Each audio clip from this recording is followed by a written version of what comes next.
అది సత్యమును వాక్యాన్ని గూర్చి ఏముండాలి? అనుభవం ఉండాలి. అనుభవం అంటే అనుభవించటం. అనుభవం అంటే అనుభవించటం ఉండాలి.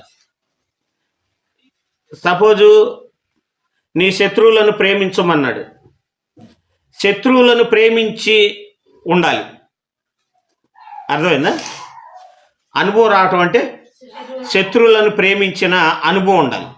అది సత్య విషయంలో అనుభవం ఉండటం అంటే. కుడి చెంప మీద కొడితే ఎడం చెంప చూపించు అన్నప్పుడు దాన్ని కూడా అనుభవించిన అనుభవం ఉండాలి. నోటితో చెప్పేది కాదు. అనుభవించకుండా నోటితో చెప్పేది అది దేవుడికి నచ్చని పని. అందరూ చెబుతారు. దొంగ కూడా దొంగతనం రైట్ అంటాడా, రాంగ్ అంటాడా? రాంగ్ అనే అంటాడు. అంత మాత్రాన ఒరిగేది ఏముంది? అంత మాత్రాన ఒరిగేది ఏం లేదు. మరి దేవుడికి ఎవరు ఇష్టమయ్యా అంటే సత్య విషయమైన అనుభవ జ్ఞానం కలిగి అనుభవించాలి. ఏం చేయాలి? అనుభవించి ఉండాలి. నీతి వాక్య విషయంలో అనుభవించి ఉండాలి. అనుభవం ఉండాలి.